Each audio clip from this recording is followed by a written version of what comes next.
Hoje nós vamos conversar sobre luto, a dor do luto, a superação do luto, como lidar com o luto, como superar o luto, como prosseguir apesar de.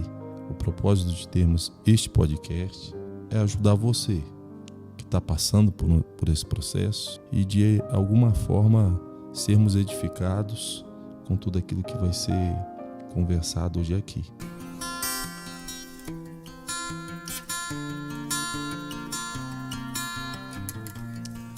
Graça e paz no Senhor Jesus Cristo, sejam todos bem-vindos a mais um podcast de cristão para cristão.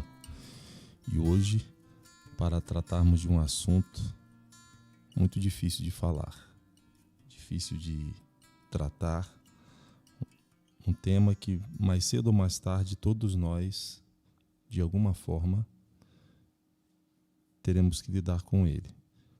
Por mais que a gente leia, por mais que a gente estude, por mais que a gente ouça, eu acho que ninguém está preparado. Hoje nós vamos conversar sobre luto, a dor do luto, a superação do luto, como lidar com o luto, como superar o luto, como prosseguir apesar de. E o propósito de nós gravarmos um podcast conversando, refletindo sobre o luto, sobre perdas irreparáveis. O propósito de termos este podcast é ajudar você que está passando por esse processo, é ferramentar você que conhece alguém que está passando por esse processo e de alguma forma sermos edificados com tudo aquilo que vai ser conversado hoje aqui. O convidado para nos ajudar a refletir sobre esse assunto é alguém que já foi açoitado pela vida e carinhosamente aceitou o nosso convite de hoje ter esse bate-papo conosco aqui. Pastor Júlio César, uma potência potencializada, pastor auxiliar na Igreja Deus Vivo em Londrina. Seja bem-vindo, pastor, ao podcast de Cristão para Cristão. Obrigado, pastor Dantas, pela honra de estar aqui com o senhor, né? Esse podcast, uma alegria estar aqui contigo. E falando desse assunto tão sério, né? Que a gente tem passado aí, fico realmente lisonjeado aí pelo seu convite, agradeço demais mesmo, uma alegria muito grande estar aqui com o senhor. Pastor Júlio, para que nós possamos ser contextualizados na sua história, qual a sua experiência com o luto? Quem, quando, onde, data? Então, pastor, eu perdi a minha esposa, que faleceu no dia 15 de maio de 2020, e a minha mãe faleceu exatamente no dia 13 de julho agora de 2022, um mês e pouquinho, né?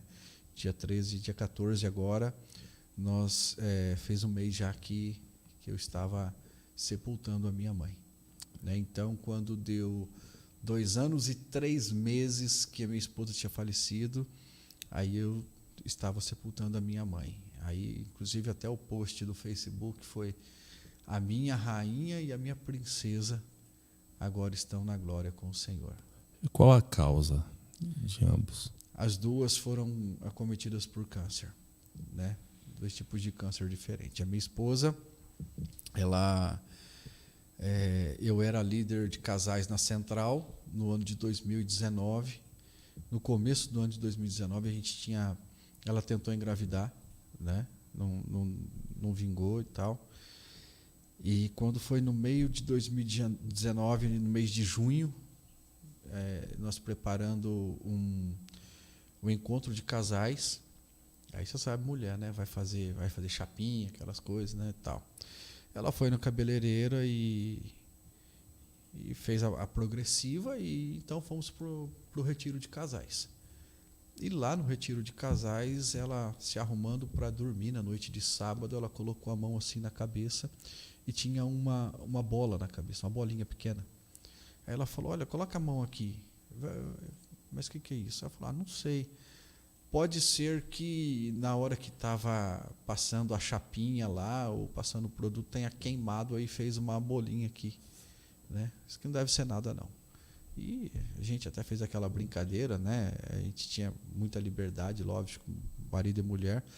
E ela falou, você não tem nada a ver com isso, né?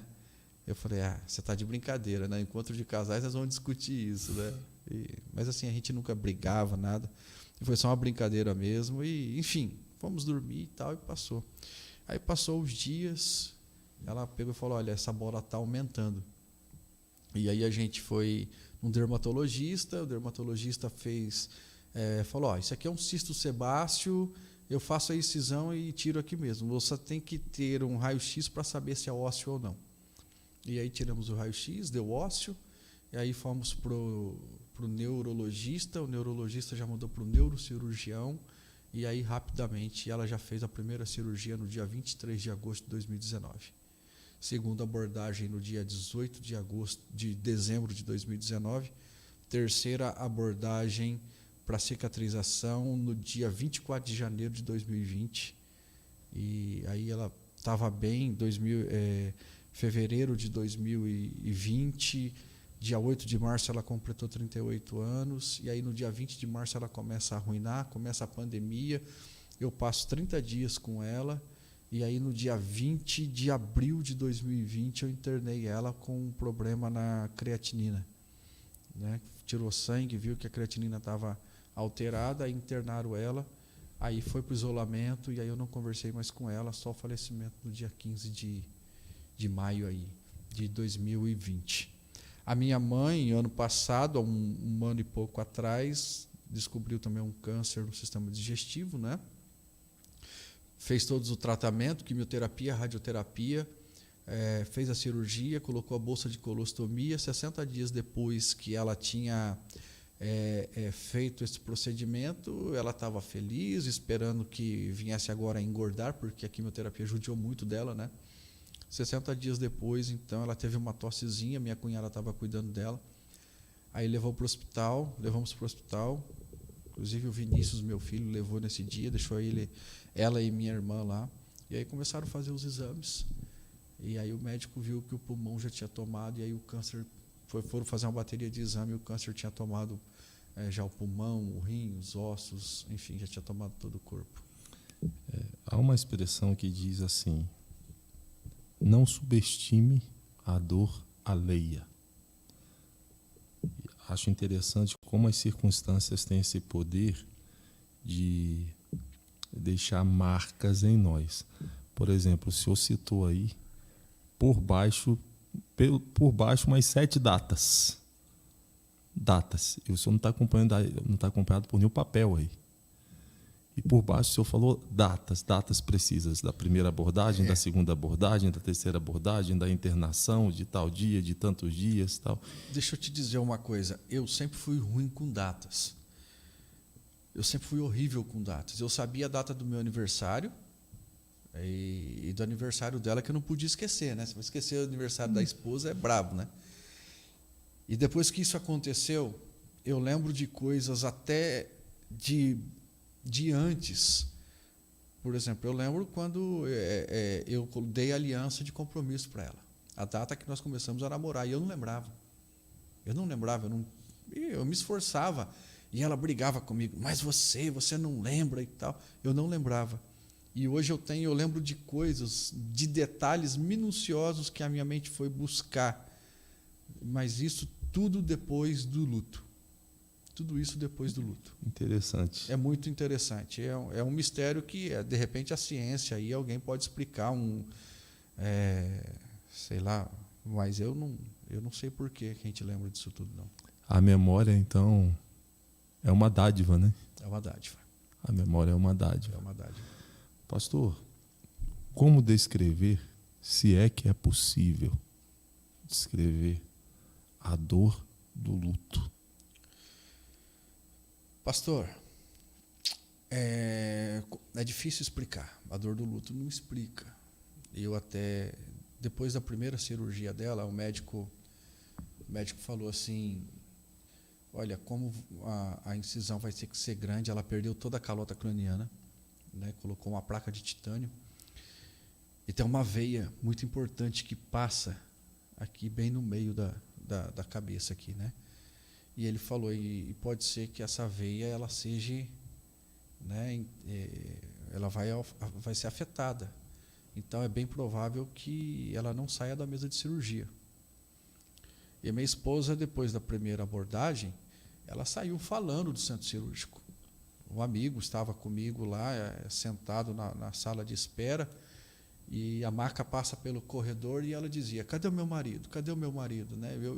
E meu amigo, meu colega, o pastor Jaime, ele deu risada, ele falou, Fabiana sendo Fabiana, né? Nem assim ela larga do seu pé, olha só, e tal, né? E depois que nós fomos para casa, né? Ela perguntava assim, e se eu tivesse morrido? Aí eu falava assim para ela, você ia estar muito bem, quem ia estar com os perrengues da vida aqui é eu, né? Saudade de você, a dor de você, né? A saudade e a dor de ter perdido você. Eu me lembro que alguns anos atrás eu até preguei a respeito disso, como prosseguir diante do luto, mas eu nunca tinha vivido o luto. E um dia na empresa que eu trabalhava, eu conversando com uma amiga, Flávia, e eu falava assim, Flávia, o luto ele vai chegar para nós, ou mais cedo ou mais tarde. O luto vai chegar. Os nossos pais, eles já têm a idade.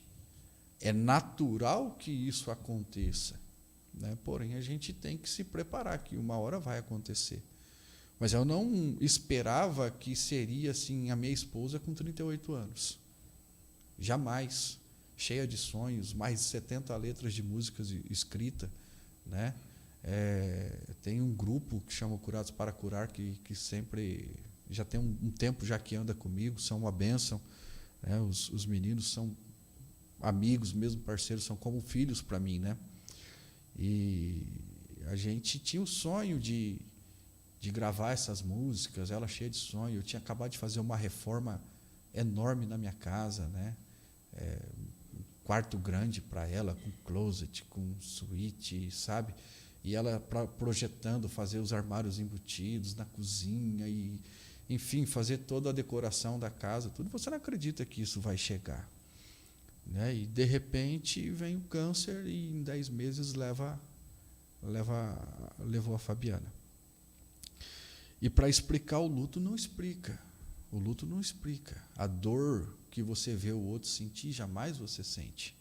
Você só vai entender a dor o dia que você sente. Você só vai entender como é perder uma pessoa que você ama, é no dia que você perder. É como eu querer explicar o gosto de algum alimento para você sem nunca você ter sentido o cheiro. É inexplicável. Eu acho que o luto não consegue explicar, até porque cada pessoa ela tem uma forma de reagir diante do luto, né? É bem difícil compreender a dor do luto. Agora, o que dói mais é a saudade, né? A saudade daquela que foi a minha companheira durante quase 19 anos de casado, mais 2 anos de noivado e 1 ano de namoro. Todos os dias juntos.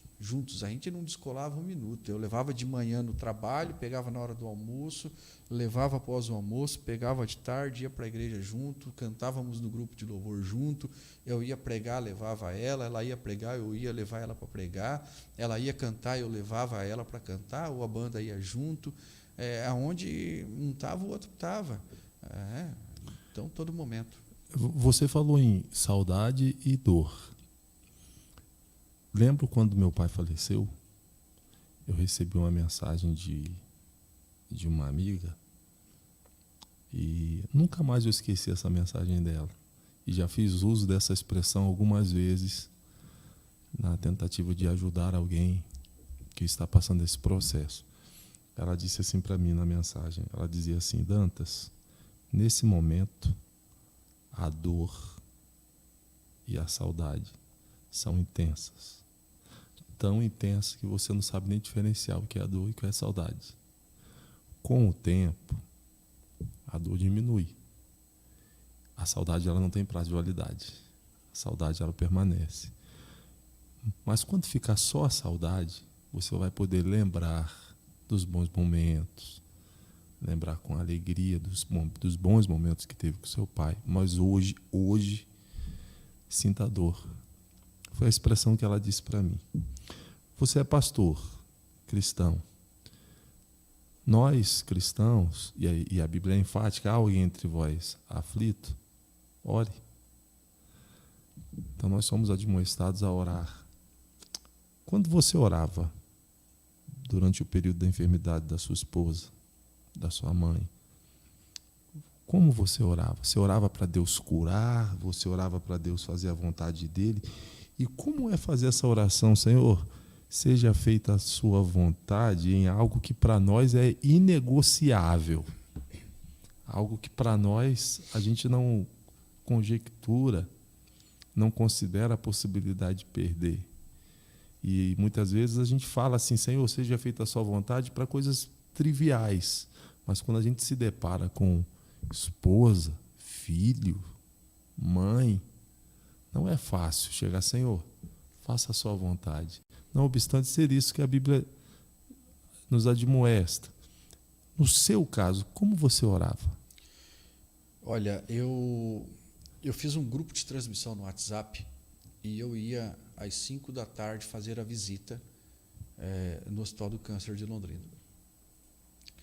Também, a partir do 3º dia de internação dela, nós tínhamos um grupo que ia todos os dias na frente do Hospital do Câncer. Nós oramos 22, 23 dias na frente do Hospital do Câncer. Eu orava de joelho. Tinha dia que eu ajoelhava lá na frente e eu não tinha palavras, eu só chorava. Eu só chorava. Esse dia que eu só chorava, a aflição de alma era muito grande. Era uma dor muito grande. Porque quando eu descia, eu fiz assim, dentro do Hospital do Câncer é muito pesado, sabe? E dentro da UTI, mais pesado ainda. Então eu fiz assim, eu falei com a minha cunhada, você sobe um dia, porque só podia entrar uma pessoa por dia, e ela entrava no outro dia. Eu entrava um dia e ela outro dia. Então a gente ia revezando. Porque esse dia eu tirava para tentar me recompor emocionalmente. Porque chegava lá, era o tubo, sonda, fio para tudo que é lado e aquela coisa.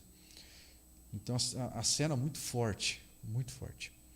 E esse dia, então, eu chegava lá e eu só chorava, eu não tinha palavras. E eu saía de lá, sabe, com a fé renovada, o ânimo renovado.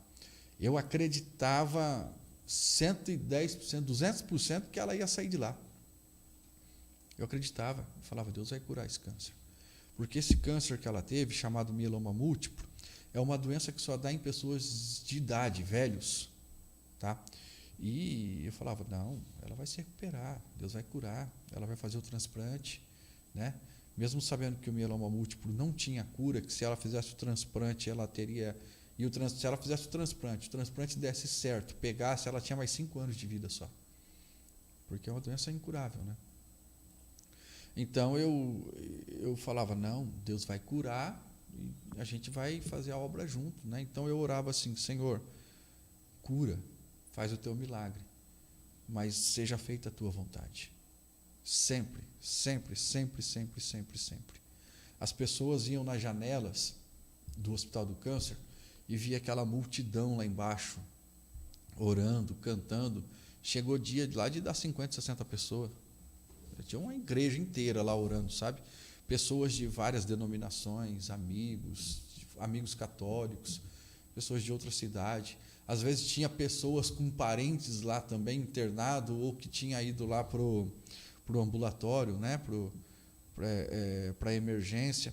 E eles viam que tinha aquele pessoal orando lá e juntavam-se a gente também, né? Pessoas se reconciliaram ali, pessoas entregaram a vida ali também.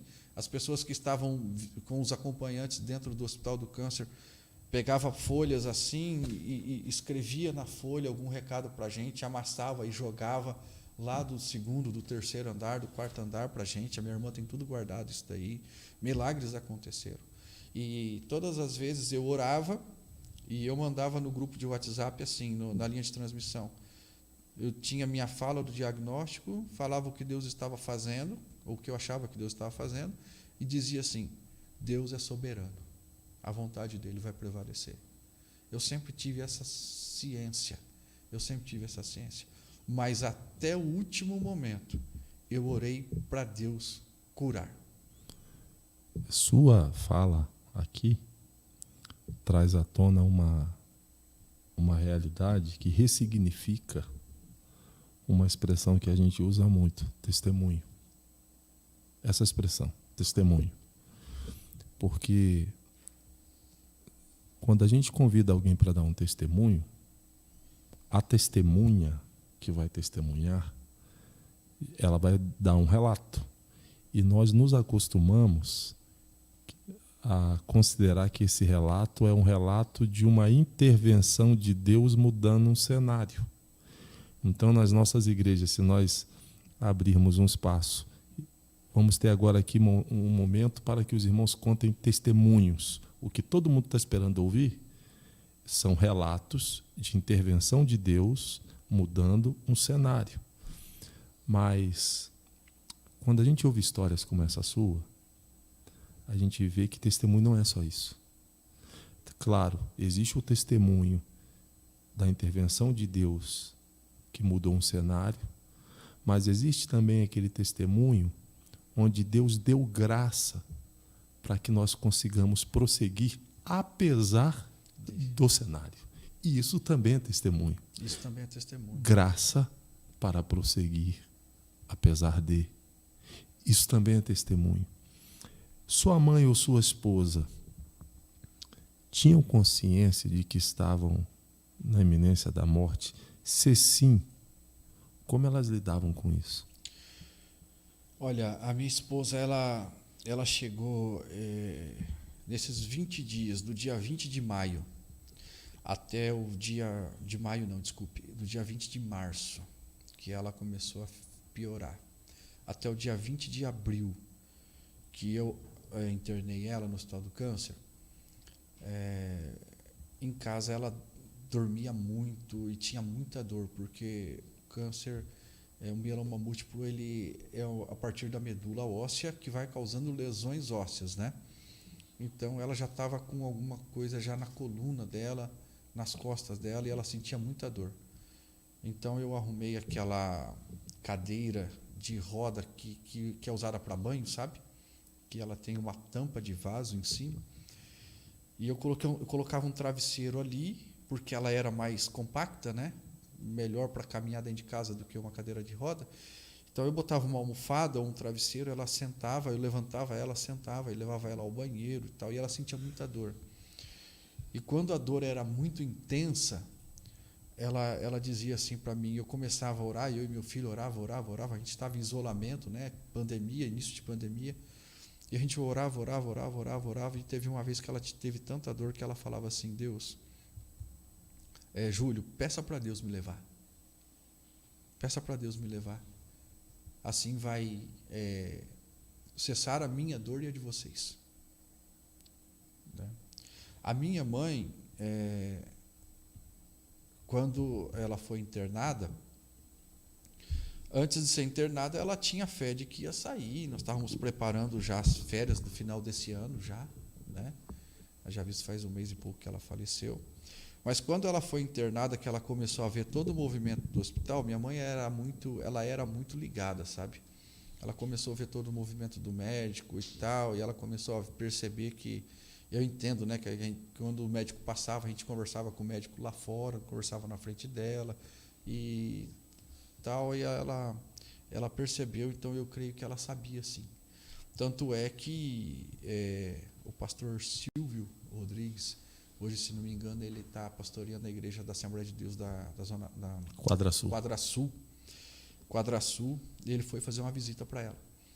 E chegando lá, ele conversando com ela, ela disse assim: Pastor Silvio, você faz o meu velório?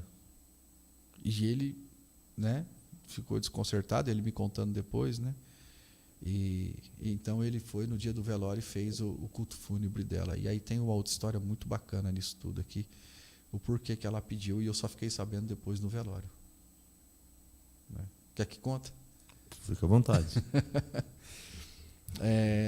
Ele começou a contar quando ele se converteu, que foi num culto dirigido pelos Círculos de Oração, na Igreja Evangélica Assembleia de Deus, na Rua Aracaúa 395, no Jardim Santa Rita. Se não me engano, no ano de 1989. Uma mulher franzina pregou a palavra naquele dia, e ele tinha ido lá acompanhar a namorada ou a noiva dele, que é a esposa dele hoje, a Imani. E então naquele dia ele se viu em lágrimas quando a minha mãe fez o apelo, e ele levantou as mãos e aceitou o Senhor Jesus Cristo naquela noite. Meu irmão. E ele foi para frente chorando, né? Que legal. Então, que legal. A alma preciosa que a minha mãe ganhou para o Senhor Jesus Cristo fez o velório dela tantos anos depois, né? Então essa história assim foi algo é incomum. É incomum. É incomum, né? É. E também quando nós recebemos o diagnóstico dela, que ela não tinha mais o que fazer, que os médicos falaram, olha, não tem mais o que fazer. Se a gente for fazer quimioterapia nela, a gente vai judiar muito dela. Né? Aí os irmãos decidiu, né? E os médicos ainda continuaram trabalhando, falaram depois que não ia fazer, depois falaram que ia fazer, e o médico falou que não ia desistir dela e tal. E aí eu chamei o pastor Wilson para fazer uma oração comigo, com os meus irmãos. Nós somos em 6, né? Uma irmã estava na Espanha, e eu chamei os irmãos, nós estivemos na casa de uma irmã minha, o pastor Wilson esteve lá, e o pastor Wilson foi tomado em línguas. E aí depois ele falou, se algum dos filhos tiver coragem, pergunte para ela o que é que ela viu. Pergunta o que ela viu. Aí meu irmão estava lá com ela, nós fizemos uma ligação para ele, depois falamos com ele, e ele não conseguiu brecha para conversar com ela naquela noite, ele passou a noite com ela. 7 da manhã eu fui ficar com ela no hospital, fiquei das 7 da manhã, se não me engano, até as 17 horas aquele dia. E eu conversei com ela, e eu perguntei para ela, mãe, a senhora está tendo bastante falando aí, está dormindo e está falando, né? Está tudo bem? A senhora está tendo algum sonho, alguma coisa? Aí ela falou assim, não, estou tendo não. Eu falei, mas Deus não falou nada com a senhora? Ela disse assim, olha, no primeiro dia, na primeira noite que eu fiquei aqui, estava eu e a moça ali da primeira cama ali, a cama do meio estava vazia, que são 3 leitos, né? Em um determinado momento não tinha ninguém aqui, e eu ouvi uma voz assim, a carruagem está pronta, a carruagem está chegando. Ela falou para mim. Aí eu lembrei de quando ela foi professora das crianças do Joias Preciosas na Assembleia de Deus, Jardim Santa Rita, e a gente sempre cantava, todo culto a gente cantava, todos os domingos a gente cantava, e era um coral lindo de crianças, e a gente cantava uma música assim, sou feliz viajando de carruagem, vou feliz com meu príncipe nessa viagem. E aquele dia lá no hospital, ela cantou com uma voz bem fraquinha, que ela estava com um respiradorzinho, aquela sonda, não sei se é uma sonda, tipo uma sonda nasogástrica, né? Mas é só de oxigênio. E ela cantou assim, sou feliz viajando de carruagem. A voz bem fraquinha mesmo, né? E aquilo eu firme para não chorar na frente dela, segurando ali, né? Aí ela virou para o lado assim, então ela sabia que a carruagem dela estava chegando. Depois a fala dela com o Silvio, né? E para completar essa resposta, eu falo muito, né? Eu vou contando assim, a gente se empolga, mas são muitos detalhes que a gente lembra, como você citou. No dia em que, no dia 20 de abril que eu internei a minha esposa, no final da tarde eu tinha que sair para ir ao banco. Eu não queria ter saído do lado dela, mas eu tinha que pagar um boleto de cartão de crédito. Porque você sabe que você não pagar o cartão de crédito no outro dia, você sabe a borrachada que vem, né? Eu falei, olha, eu vou sair, eu vou passar ali no banco, vou pagar esse boleto e vou lá em casa, vou pegar a escova de dente, vou pegar a roupa para você, tudo, e volto para ficar com você. E aí, quando eu estava saindo do quarto, entrou uma equipe de enfermeiros e começou a colocar fralda nela e tal, e fazer um monte de coisa. Ela ficou tão assustada, né? E eu falei, calma, eu já volto, né? Procedimento normal, porque você não está levantando e tal. Ela olhou para mim, assim, com o olho bem triste, e falou assim, eu amo você, cuida do meu filho. Foi a última coisa que ela falou para mim, pessoalmente. Cuida do meu filho. Pastor, como o senhor lida com versículos tais como alegrai-vos no Senhor? Outra vez vos digo, alegrai-vos. 1000 cairão ao teu lado, 10.000 à tua direita, mas tu não serás atingido. Praga alguma chegará à sua tenda. Como o senhor lida com esses versículos? Eu não estou perguntando a exegese, a hermenêutica do versículo, eu estou perguntando como o senhor lida com esses versículos. Eu vou explicar da seguinte forma.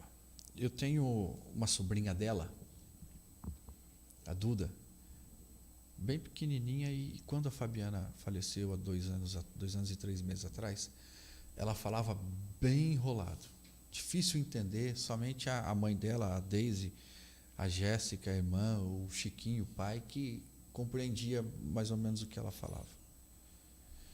A semana em que minha esposa foi enterrada, eles estavam lá na casa deles, chorando, né? Obviamente, aquela tristeza. E a Duda fala com uma clareza: não chora não, mamãe.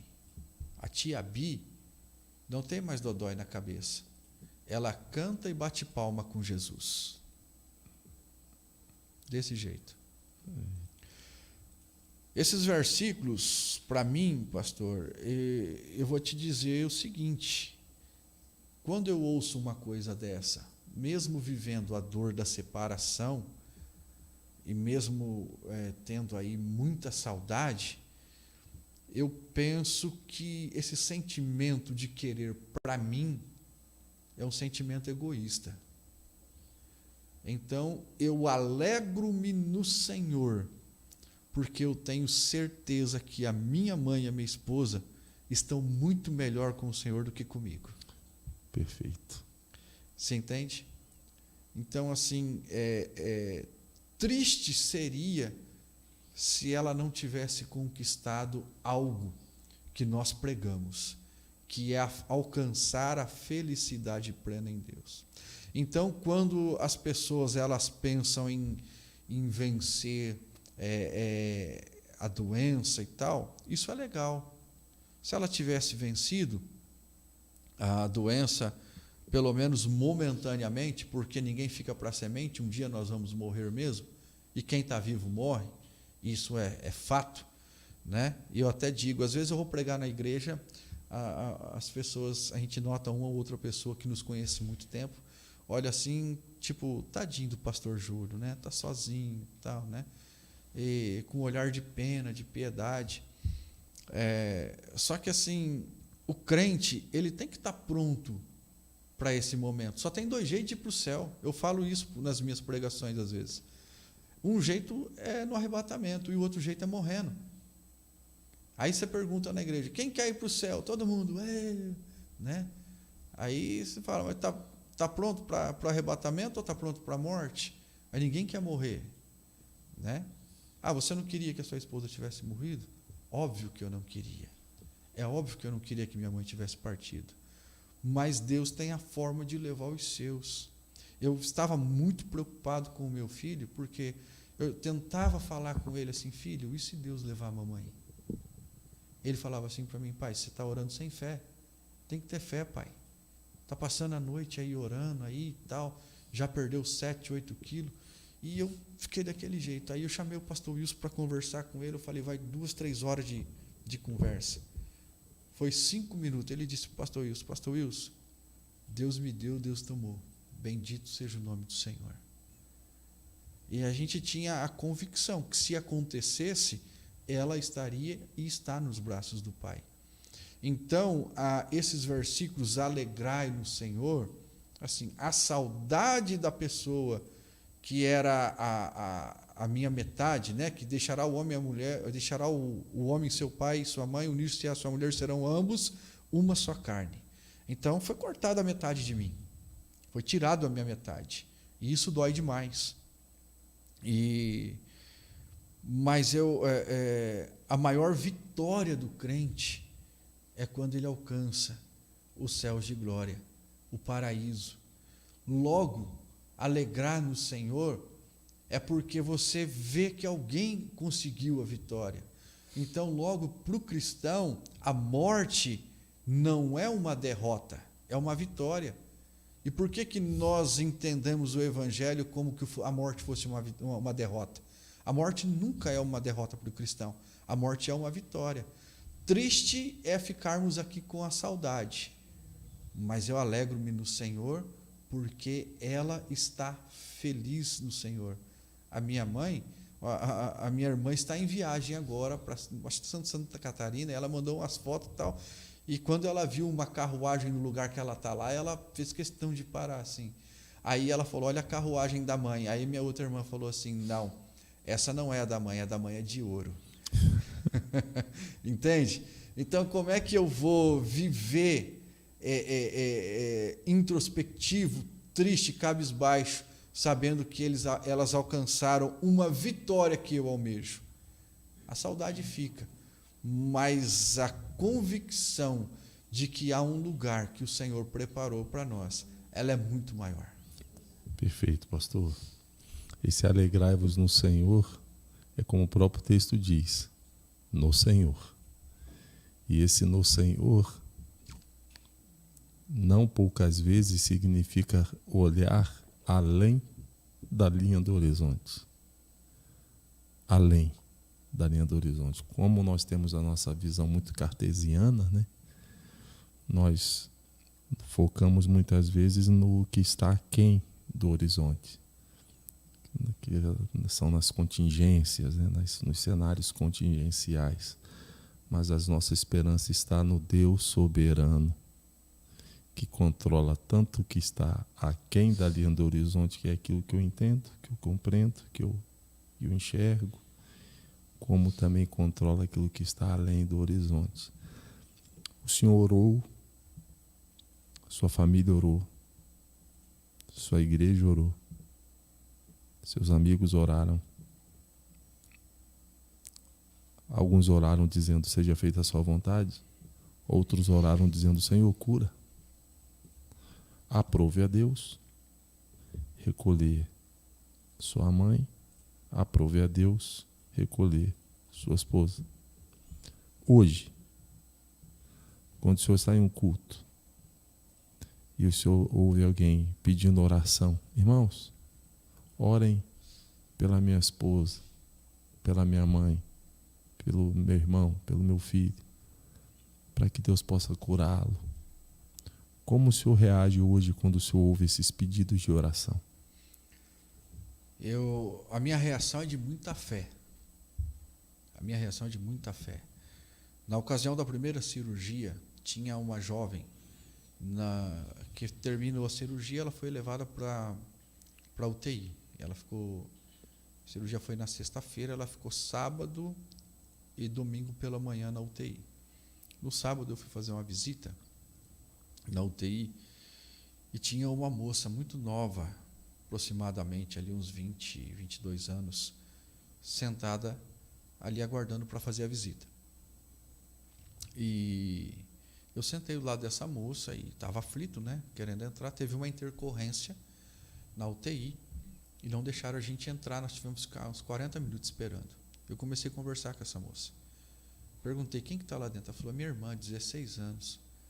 É um problema que tem na cabeça e já faz 30, 40 dias que está aí, e o médico não descobre o que é, faz 300 exames e ela está em coma já faz um tempão.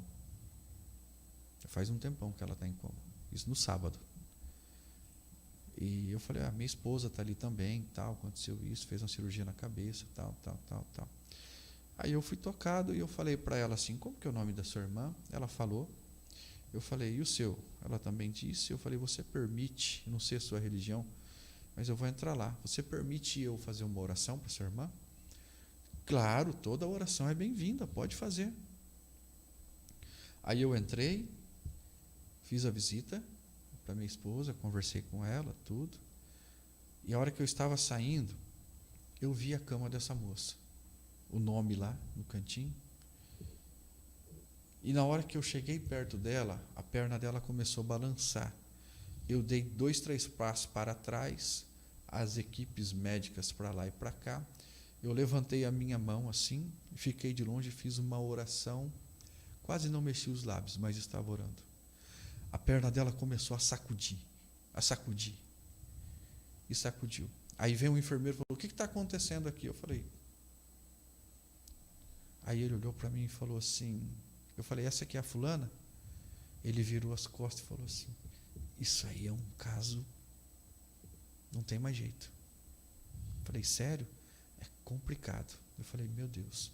Terminei a oração, olhei para ela, ela já estava mais calma, saí. No outro dia, a minha esposa recebeu alta da UTI, desceu para o quarto. E aí, no quarto, quando a minha esposa estava lá, já estava conversando bem, tal, se alimentando. Aí teve um procedimento lá no quarto dela, lá, e só tinha quarto só de mulheres, né? As enfermeiras pedem para o homem sair. Aí eu saí, fui na farmácia, fui comprar alguma coisa para comer, tudo. E quando eu estou na farmácia, ali perto da Rua Souza Naves, isso era na Santa Casa de Londrina. Eu estava na farmácia ali, eu vi uma moça toda de branco. E eu olhei para ela e falei, você estava na UTI sexta-feira, eu vi você lá na UTI sexta-feira à noite. É verdade, eu folguei ontem e voltei hoje no domingo, estou trabalhando.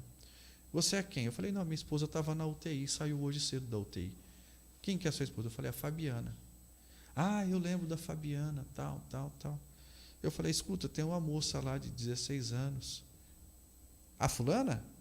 Então, ninguém sabe o que aconteceu. Ela desceu para o quarto hoje também. Está de alta da UTI. Desceu para o quarto. E diante dessa pergunta que você está falando, que você fez, a Bíblia, ela me ensina a orar. A Bíblia tem uma passagem que diz assim, aquele que crê em mim, ainda que esteja morto, viverás. Né? A passagem de Lázaro. Lázaro estava morto, né? E Lázaro, sai para fora. Lázaro estava morto.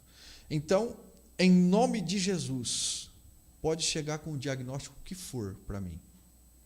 Eu oro em nome de Jesus para a cura, sabendo que a vontade dele é agradável, é boa, perfeita e agradável.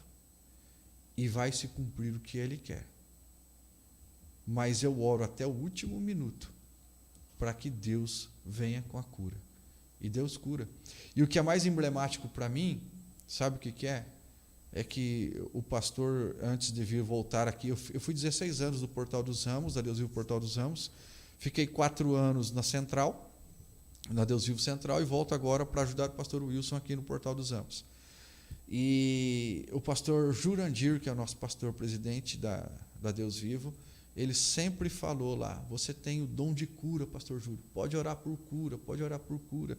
E eu já tinha passado por experiências no Hospital do Câncer, de ir lá visitar pessoas e pessoas serem curadas. Vários milagres eu já contemplei. Entrar dentro do Hospital do Câncer, orar por fazer uma visita e orar por 4, 5 pessoas e as pessoas receberem curas, serem curadas, né? E aí é emblemático para você, porque a sua esposa não foi curada. Vários milagres já aconteceram que Deus fez através de mim, né? Mas eu não desanimo, porque a vontade de Deus é boa, perfeita e agradável. Eu perguntei ao senhor como o senhor reage quando ouve alguém pedindo oração. Vou fazendo uma pergunta semelhante, mas é um tanto quanto diferente. Tá. Como o senhor reage quando o senhor ouve agora não alguém pedindo oração, mas contando o testemunho? Por exemplo, irmãos, minha esposa adoeceu, nós oramos aqui e Deus curou minha esposa. Minha mãe adoeceu, nós oramos aqui, Deus curou minha mãe. E agora eu estou contando o testemunho aqui para a edificação da igreja.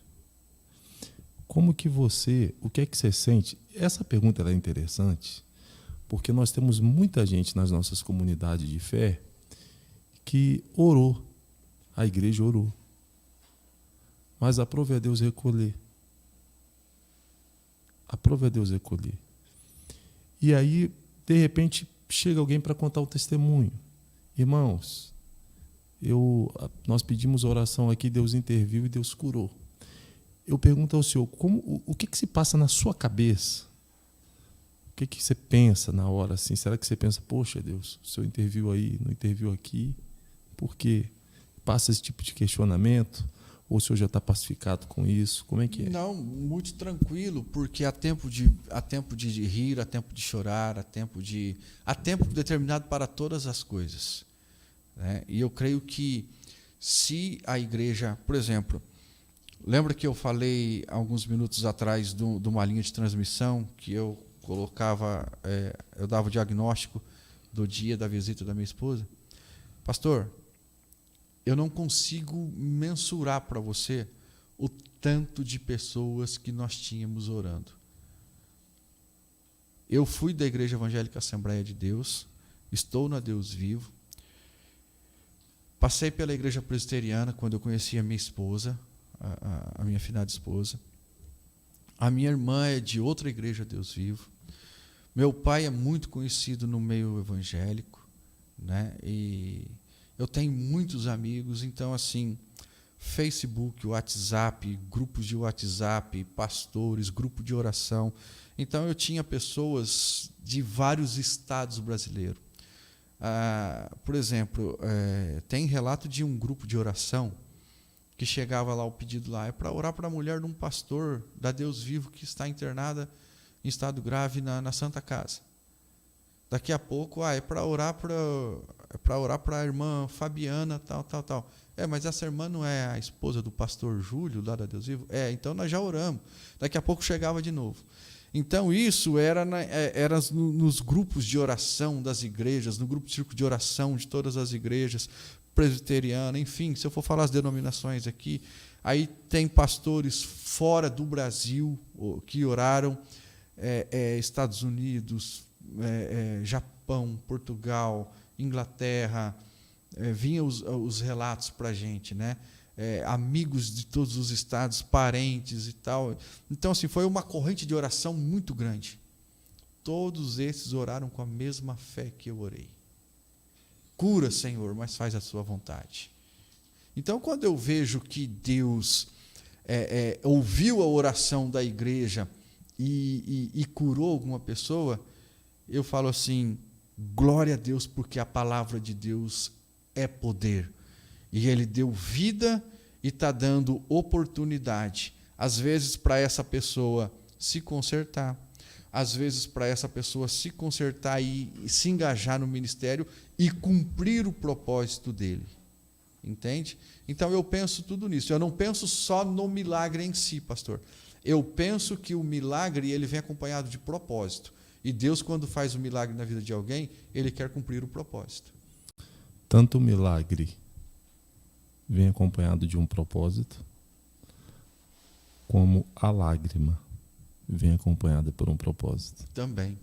Deus não permite uma lágrima em seus filhos sem que haja um propósito. E por que a gente pode fazer essa afirmação? Porque nosso Deus é um Deus de propósito. A minha lágrima, a minha dor, quantas pessoas poderá ajudar que está passando por esse processo também, né? Entendi.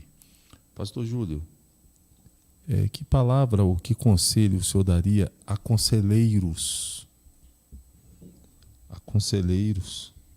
que acompanham pessoas em processos de luto? O senhor passou por 2 processos bem intensos.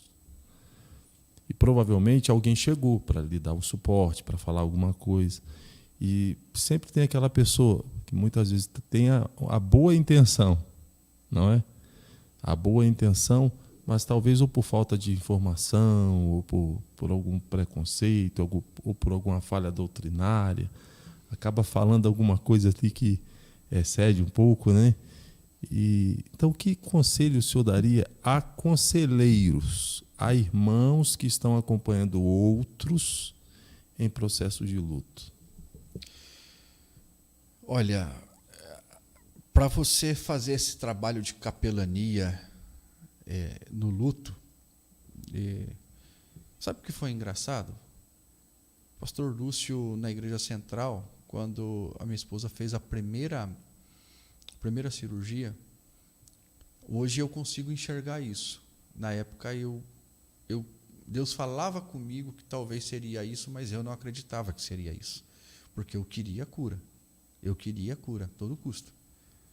Então, eu fui fazer capelania com o pastor Lúcio, porque eu falava, nossa, eu estive dentro do hospital e isso vai ser muito bom para mim. E eu preciso disso, né? Sou um pastor. Na realidade, eu não era pastor ainda. Eu ia ser ordenado alguns meses depois. E chegou o momento que até o capelão Adilson, que é capelão no Hospital do Câncer, uma pessoa especial, viu? O Adilson é sensacional. Ele foi lá falar sobre o luto. E engraçado que na semana que ele estava falando sobre o luto, o pai dele estava em estado terminal no Hospital do Câncer também. E ele falando sobre o luto para nós, né? E ele falando sobre as lágrimas. A lágrima, o choro, o choro é aquilo que lava a nossa alma e revigora o nosso espírito. É o choro. O abraço é muito importante. Cada palavra que você recebe é muito importante. Mas tem algumas pessoas que falam para você sem abrir a boca. A presença é muito importante.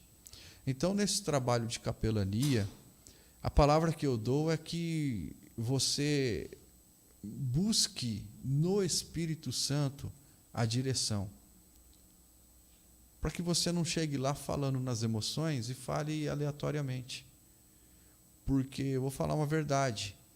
As besteiras que falaram na minha orelha, no meu ouvido, eu nem lembro mais.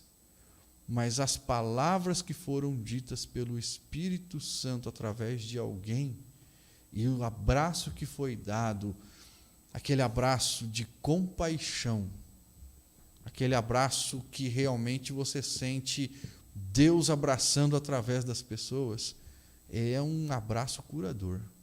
Fala muito mais do que muitas palavras. Entende?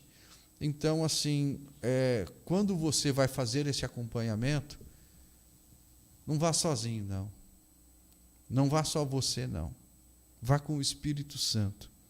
Porque é o Espírito Santo que consola. Ele é o consolador. Quando eu orava na frente do hospital, eu orava para Deus curar ela, mas eu estava preparando a gente. Porque foi assim, muitas pessoas chegavam em mim, e toda a glória ao Senhor, e falam assim, cara, se fosse comigo, que estivesse passando isso, eu não sei o que eu faria. Talvez eu arrancava a roupa, saía correndo para o lado de cima do prédio, batia o carro, entrava debaixo do trem, saltava sem paraquedas do avião.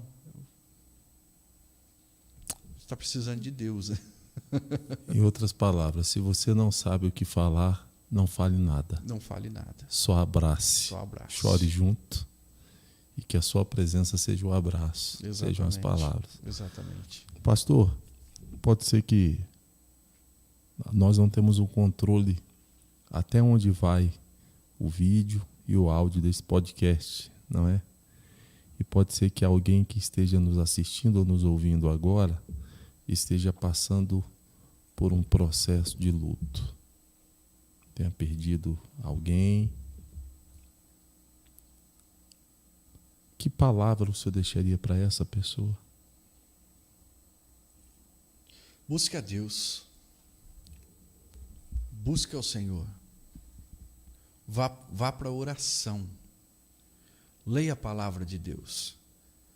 Eu li aquele texto que, no velório dela, não quero que sejais ignorantes como aqueles que não têm esperança. Nós que temos a esperança no Senhor Jesus Cristo, nós sabemos que um dia nós vamos nos encontrar. Nós estamos aqui porque nós temos a missão a cumprir. Nós temos a missão a cumprir. E Deus recolheu o nosso ente querido. Glória a Deus. Em todas as coisas o Senhor é glorificado. Até no luto Ele é glorificado. Agora, levante a sua cabeça. Ah, mas eu choro muito. Continua chorando, irmãos. Mas quando chorar, vá para a oração. Vá falar com o Papai do céu. Vai falar com Jesus. É Ele que te fortalece. É Ele que te abraça. Eu fiquei pensando assim, primeira noite sem a minha esposa, eu não voltei para minha casa. Eu não dormi na minha casa. Eu morei 1 ano com a minha mãe. Eu saí da casa da minha mãe adoeceu. E a primeira noite, depois que a minha esposa faleceu, a minha mãe muito preocupada comigo. Eu falei, mãe, posso dormir na sua cama? Minha mãe me abraçou.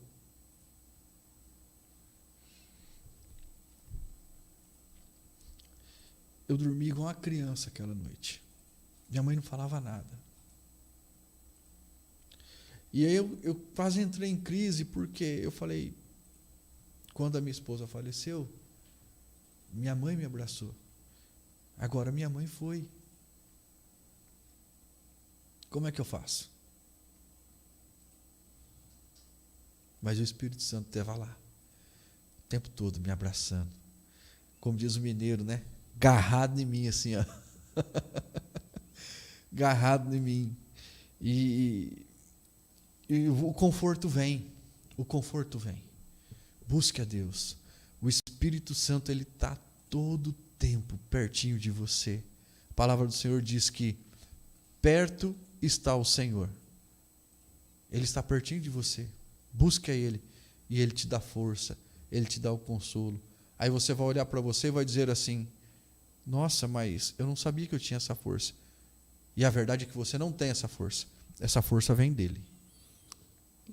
No caso de quem perdeu o cônjuge, se é que eu posso usar esse termo, porque na verdade a gente não perde, né? A gente não perde. Uma prova disso é que os filhos de Jó, nós temos 10 que morreram, e lá na frente Deus deu em dobro tudo que Jó tinha, mas filhos Deus deu 10. E Jó termina a vida com 20 filhos, não é? 10 estavam com ele, 10 estavam com o Senhor. Então eles não se perderam. Mas vou fazer uso dessa expressão. No caso de quem perdeu o cônjuge, como saber o momento de prosseguir e pensar em um outro relacionamento e etc. Até para descontrair aqui. No seu caso, você já pensa nisso? Pastor, eu penso sim. Eu penso. Mas a pessoa que for ficar do meu lado tem que ser uma pessoa preparada, até pelo peso da obra, pelo peso do ministério, né? Não é fácil a caminhada pastoral. Então eu penso que, poxa vida. Pastor, vai falando os itens aí do processo seletivo que a gente vai abrir agora aqui, entendeu? Vamos lá. Não mande currículos para mim, irmãs. Você que não tem um preparo, você que não tem chamado para a obra, não mande currículo para mim. Elas vão falar assim, está se achando bonitão, né? Irmã, Pastor Dantas, eu sei quem sou eu. Eu sei o que eu tive. Meu casamento, dentro das minhas limitações e da dela, foi perfeito. Então, a régua está lá em cima de exigência, sabe? Então, para mim ter um relacionamento hoje, tem que ser uma pessoa de Deus realmente, para que eu possa seguir em frente, né? Já estou preparado para isso, mas estou aguardando o sinal de Deus, né? As pessoas falam assim: nossa, achava que você ia casar rápido. Por que você não casou rápido? Não, porque não apareceu ainda. Ah, mas se tivesse aparecido com 2, 3 meses, eu respondo assim: irmão, na minha cabeça, quando eu enterrei a minha esposa, eu tive assim uma sensação de dever cumprido, porque eu não traí, eu não fui, sabe, não tinha brigas, eu cuidei dela, trocava ela, limpava ela, dava banho nela, entende? Tinha uma cumplicidade, tinha um amor, foi um casamento maravilhoso que eu tive. Então, como eu disse, foi perfeito, entende? E hoje eu não quero casar apenas para falar assim: eu casei. Eu quero casar para fazer melhor até do que foi, porque eu já tenho experiência, antes eu não tinha. Você entende o que eu estou querendo dizer? Entendo. Então, mas você não vai... Não, lógico, a Fabiana foi única. E eu não vou esquecer nunca, entende? E eu disse assim: se eu tivesse casado no outro dia, após o falecimento dela, não teria pecado algum. O problema é que as pessoas rotulam: nossa, não esperou nem esfriar, né? Se demora, nossa, está demorando muito tempo. Então, assim, de um jeito ou de outro as pessoas falam. Isso. E o que menos me importa é que os outros falam, porque a vida é minha. Deus deu 7 vidas para o gato cuidar das 7 dele, né? Então, eu estou preparado, sim, e o momento de prosseguir é o momento que Deus colocar aquela pessoa que vai realmente mexer comigo, né? E também vai ter que ser aquela pessoa que eu vou mexer com os sentimentos dela, né, de uma forma geral. E vai ter que ser uma pessoa companheira, né? Não vai ser assim, casa por casar, ou casa porque tem que casar. Pastor tem que casar, pastor não tem que casar, pelo menos no meu entender, né? Pastor tem que ser verdadeiro. Arrumar um relacionamento ou ter relacionamento apenas por ter, isso não é correto, não é saudável, né? Então eu acho dessa forma, eu penso nisso. Então, assim, se você achar uma pessoa que realmente te completa, esse é o momento. Perfeito, pastor. Acho muito bonito o seu grau de maturidade desse assunto, porque a gente se preocupa tanto às vezes com o que as pessoas falam, né? E alguém já disse com muita propriedade: se você não quer que ninguém fale nada de você, não faça nada, não fale nada, não seja nada. É a única forma de você não ser criticado. Exatamente. Ser criticado por ninguém. E pode ser que alguém que esteja nos acompanhando esteja nesse dilema de estar tão preocupado com o que os outros vão dizer, que o momento já chegou talvez, mas a pessoa não toma uma decisão nessa preocupação, porque ela está refém dessa preocupação com a opinião alheia. Com a opinião alheia, é verdade. A minha palavra final, assim, querido, corta para mim, Felipe, aqui, irmão, irmã, seja feliz, cuide de você, porque a tua felicidade depende de você. E acessa lá, Júlio César. Júlio, pastor, muito bom. Vale uma palavra, a gente não pode encerrar sem tocar nesse assunto. Para aquele que já foi casado, por exemplo, o senhor foi casado com a Fabiana, que o Senhor, que Deus, nosso Senhor, possa lhe proporcionar, se assim seu coração almejar, uma companheira, Amém. No entanto, não será a Fabiana. Não. É Jamais. outra história. É outra história. E aí o que acontece? Muita gente, em um novo relacionamento, vai com aquela expectativa que ali tem que ser uma história muito semelhante, muito parecida, com o mesmo viés da história anterior. E não é assim. Não, não é. E aí a gente acaba colocando um fardo sobre a pessoa.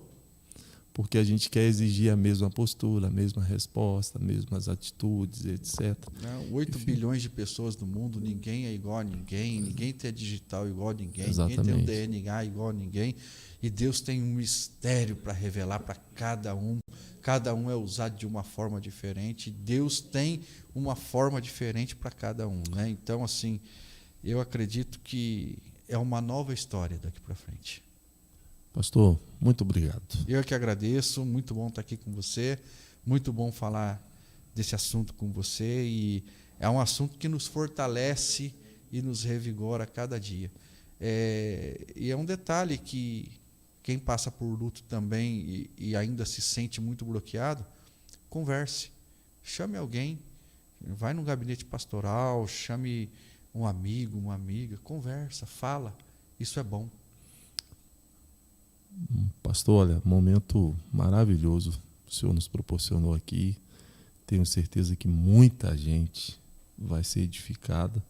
Hoje o senhor falou sobre luto, falou sobre consolação do espírito, falou sobre oração, falou sobre fé, falou sobre alegria no Senhor. E tudo isso, a nossa oração é que sejam sementes de esperança no coração daqueles que vão estar nos acompanhando. Amém. Até de casamento nós falamos. Não é verdade? Tá bom. Glória a Deus. Obrigado, pastor. Vamos orar? Vamos agradecendo. Orar. Pai, muito obrigado. Sim, meu Deus. Por esse momento que passamos aqui. Obrigado pela presença do seu filho, que compartilhou conosco sua história. Muito obrigado por sua presença na história dele. O que seriam as nossas histórias sem sua presença? Abençoe aqueles que estão nos assistindo, Sim, estão nos ouvindo, que o Senhor possa também, em suas histórias, intervir, sobretudo, com sua presença, para a honra e glória do teu nome, em nome de Jesus. Amém. Amém. Deus abençoe você, um beijo no coração e até o próximo podcast. Tchau, Se tchau. assim Deus permitir. Deus abençoe. Deus abençoe.